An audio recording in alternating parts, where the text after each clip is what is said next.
welcome to the Build Your Online Business Using Groove with me, your host, Nigel T. Best, and I'm with... I'm Curtis, and thank you for joining us. All right, excellent. So today's episode, this is one that we see being asked all the time, and it's all goes around these things that you hear banded around, but maybe not quite sure why you need it, how to do it, is it important, should I bother, etc., etc. What is it?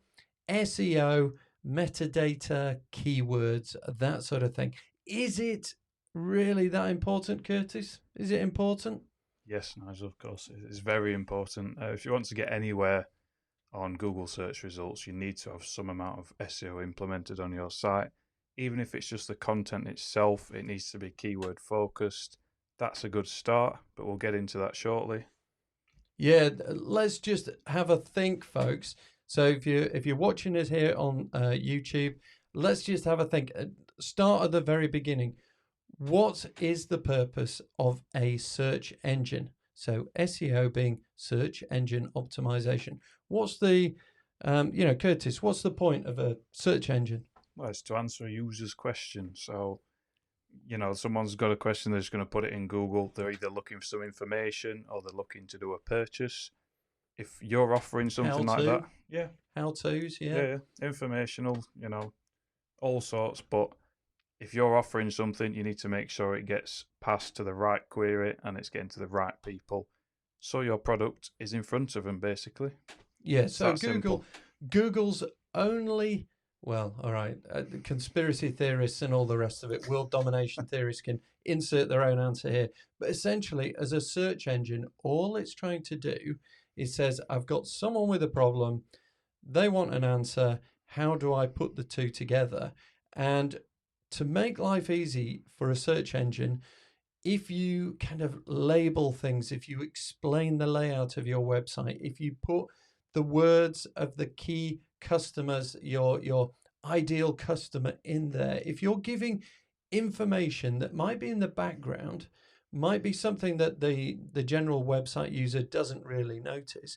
But in order for Google to analyze your website, see what's in there, and then think, oh, someone's asked about that.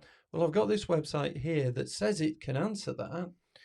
If you can help Google do that, or Bing, or whoever it is, if you can help them do it, then the chances are the search engine goes, well, I tell you what, thanks very much for helping us as a search engine out. I'm going to put your stuff in front of people. And if you say, if the website says what you say it says, then the person's going to love it, and I'll put you higher up the ranking. And in this game of online businesses, getting up onto, page 212 of a Google search is not going to get you very far. Getting to page 1 and getting to the top of page 1, so just below where all the adverts are and all the rest of it, that is going to turbocharge your business like nobody's business. It's incredible. The effect, the power, isn't it? Yeah. Obviously, it depends on the actual query and the volume, the amount of people that are searching for that specific thing per month. But if you're on page 1 for any, fairly common search query, you're going to get that traffic, and it's going to be a lot. So traffic, folks, that's why we do SEO. That's why we look at metadata. That's why we want to know our keywords. And you're probably thinking, okay, SEO. Search engine optimization. So we've got a few notes here that we're going to just kind of go through, try and pretend we've got a structure to this podcast. But first off, SEO, why is it important? Well, look, as we say, it's all about website visibility in the search engine. So if you've ever seen SERPs, SERP, that's search engine results pages. I just knew it as SERPs. I didn't realize that's what it stood for, but there you go. So the better your SEO, the easier it is for the search engine to index you and match you to people with a problem, the higher it's going to rank. So it really does mean more traffic to your website, and more traffic should, if your website's right and good, should lead to more engagement, more conversions, more leads, more sales, more money. Okay. So when we're in the business of being a business, we need sales. So this is super important. But Curtis, I'm going to kind of go back a step and say, right, okay, we know it's important. We know we have to do it. But how do we find out what are the good words to put in there? What are the terms or the references or the long tail keywords? I see these things. What are they, and how do we find those? Well, it involves doing some keyword research, and there's tons of ways you can do that. There's free tools online, there's paid tools. Basically, it gives you an idea into what people are looking for on Google, so you can match your content to that. Now, obviously, it needs to be correct. Obviously, you can't match your content to a search result that may be completely unrelated. That'll just, de-rank you and absolutely pointless as well, because the people searching are not looking for your content. So your keywords need to be relevant, and they also need to be popular. As I say, there's tools to do this, and it's something you need to do. Yeah, and I think we've spoken about these before. You can have a look at them. Ubersuggest is one. Yep. Keywords Everywhere is another. Yep. And if you're just typing into a search engine a search, and you know how it completes the sentence for you, it's guessing what it thinks you're searching for. Well, if people are using those common words, and what you'll find then is those little tools tell you how many people every month are looking for those kind of words. Start with that and then play around with some different words. And what you'll do is you'll build up a list of these words that are important or that people seem to use when they're asking for, they're asking a question. So they're probably not going to search. So if you fill your website with words like, if you're feeling a little bit off it and queasy whilst crossing an ocean, bobbing up and down on a large ship, that's probably not going to be as effective as people say, how do I stop being seasick? Yeah, so don't try and be clever here, folks. Don't try and flower it up. Don't try and be sort of way over the top. Keep it simple. Keep it to the point, and use what Google or whoever is telling you. Don't think, oh, well, yeah, they say that search word gets 1 million searches a month, but I don't like that word. I'm going to choose this one that gets 3 searches a month. Okay, sometimes you don't know best. You've got to go with the data, with the stats, and this is an example of it for your keywords.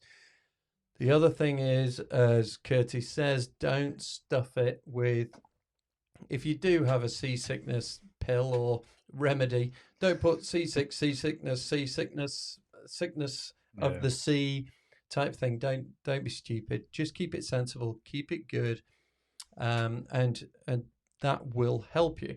So yeah, you can absolutely overdo it, as you say, Nigel. If you've got too many keywords and they're all very similar, it's as good as having no keywords. Google's just gonna not bother because it's too much. Yeah, and also don't put words that are completely irrelevant to your website. So at the moment, Chat GPT, oh my goodness me, that's kind of the hot phrase, isn't it? AI. So if you are selling seasickness pills, don't stuff your website with things saying Chat GPT seasickness pills. It ain't going to work. It's going to backfire. They're too clever for you, too clever for us anyway. So just try and do it sensibly. So we've found some keywords. I love this section. So the first thing is SEO is important. Second thing is go out and find some keywords that your potential customers use when they are querying Google looking for a solution. Okay. The last bit that we want to talk about in today's episode is this thing called metadata. Now, metadata is essentially data that describes other data, which is a bit kind of word, a bit kind of weird in sort of things. But just get it into your head. It's like a summary of data that you need to put in. And what it does is, I've got this here because I didn't know this technical thing. So metadata refers to the information that's included in the HTML code of a web page, and it provides search engines with additional information about the content of the page. So what typically does that mean? So it means it can include page title.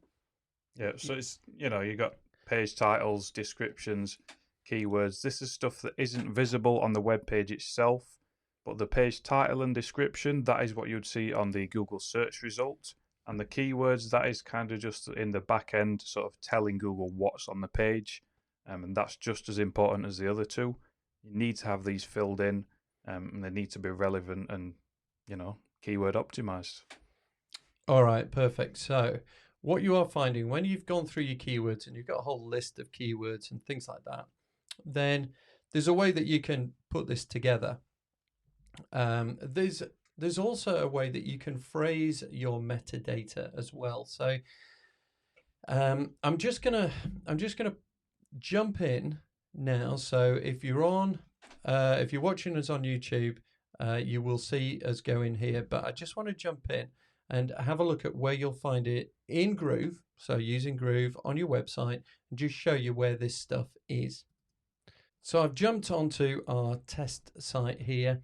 And for those of you watching, it's fairly obvious what I'm doing. But if you're listening, I've gone to the left-hand side, the cogwheel for settings. It pulls out the sort of little box that you can select things from. Go to, you've got page settings and site settings. Go to page settings. And in there for the page settings, you've got the info. You've got SEO, styling, tracking codes, redirection, etc., etc. Go to the SEO section and you get SEO settings. So it's like an expanding sort of drop down list here. And you've got indexing, metadata, open graph, and SEO score. SEO score sounds quite good, doesn't it? So at the moment, we've got 6 out of 9. Here we go. And what it does is it has a few little metrics that it measures against. H1, H2, H3. Now that's the kind of the ranking of the words. So if it's H1, it's the most important. It's like the headline. H2 is like a sub-headline. H3 is like a paragraph, words in a paragraph. Okay. Image, well, the alt image thing. So if you have images in here that haven't got a description on them, then you'll get marked down. Why? Think of it as extremely useful. If you've got site difficulties and you scroll your mouse around a website and as you go, the website is effectively telling you where the mouse is. If you go over an image and there's nothing, then you don't know what that image is. So put into the image. So here on the screen, it could be a picture of Nigel T. Best. And you go, all right, there's a picture of it. Now you can also put behind that, it could say clickable link that will take you to somewhere else as well. So this is accessibility for websites, but I'm going off the SEO bit. Curtis is looking at me thinking, he's gone again. Okay. That's your score. There's various things in there, but the thing that we're interested in is the metadata. Okay. Now you've got 3 sections: the page title, the meta keywords, and the meta description. So take up the story here for us, Curtis. So, what have we got? We've got, see if I can pull you in there. No, I can't pull you onto the screen. Don't worry. I'm still here, Nigel. He's still here. He's still here. Anyway, so yeah, we've got the title, description, and keywords. So the page title and meta description, that's just what Google's going to see. It's going to appear on search results. So obviously you get a search result and you get the title of the web page and the description underneath it, and it will tell you the URL there as well. As for the keywords, the meta keywords, that is sort of an invisible list of back-end keywords to give to Google about the content of your website. Obviously this is going to help you with SEO as well, and you'll also be ranked on the title and description. Okay, so effectively, folks, that meta description, when you put it in and you get a little description as to what the website is, that's what it's reading. So think about it. We've got, I saw there was a great example. Someone had put it in a really clever way of doing it. And let's say you are looking to fix a flat tire on your car or something, and you put in, puncture repairs or tire repair shop near me.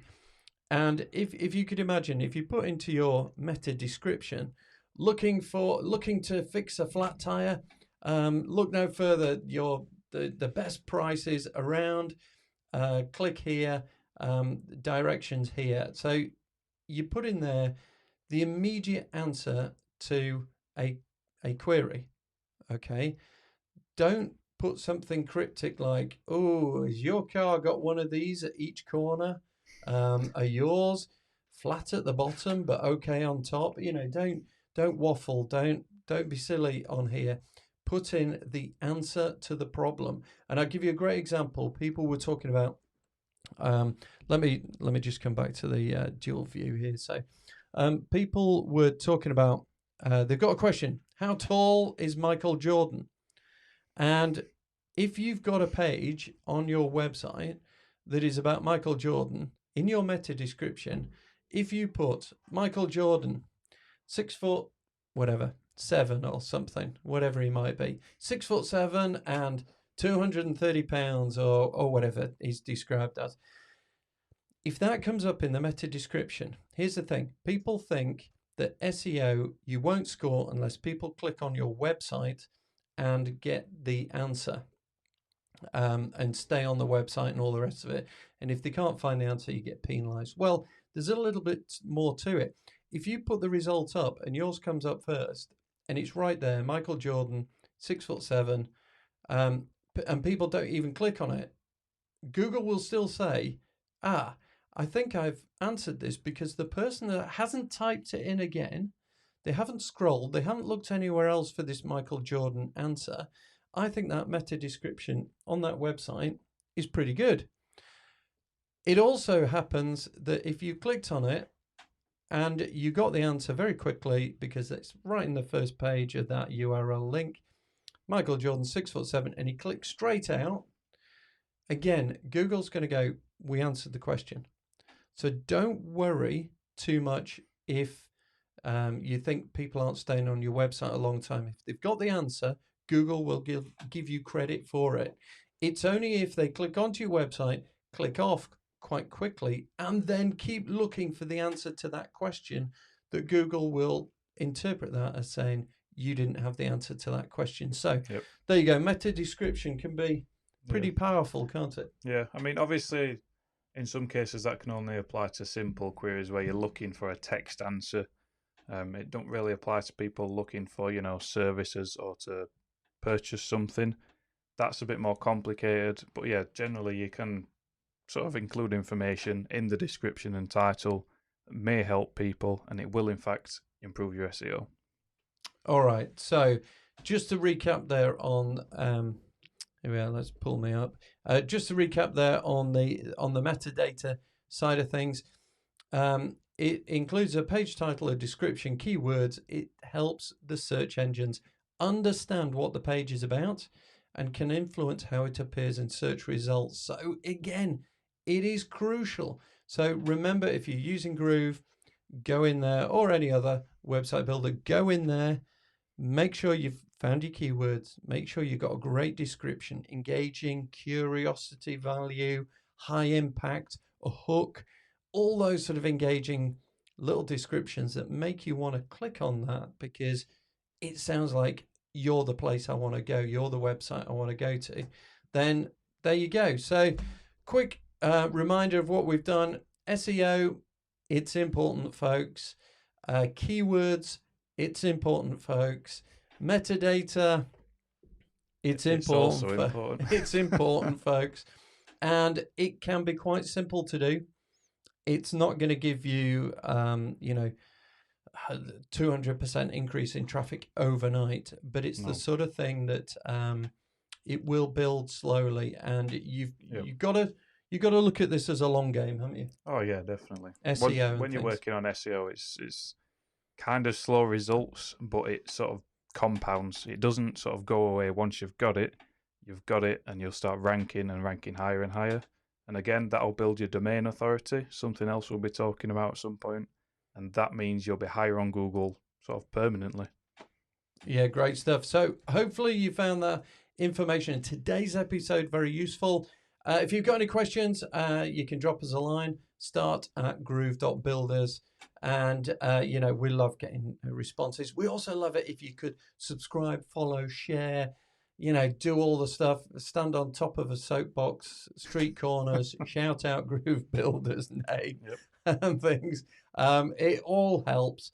And I tell you what, that also helps your ranking in Google and your SEO if other people are referencing you. So, there's a bit of mutual back scratching here, isn't there, on backlinks. Yeah. That's another one. Yeah, well, we've got a couple of right, here we go, folks. I'm going to build this up. We've got some stuff coming up soon.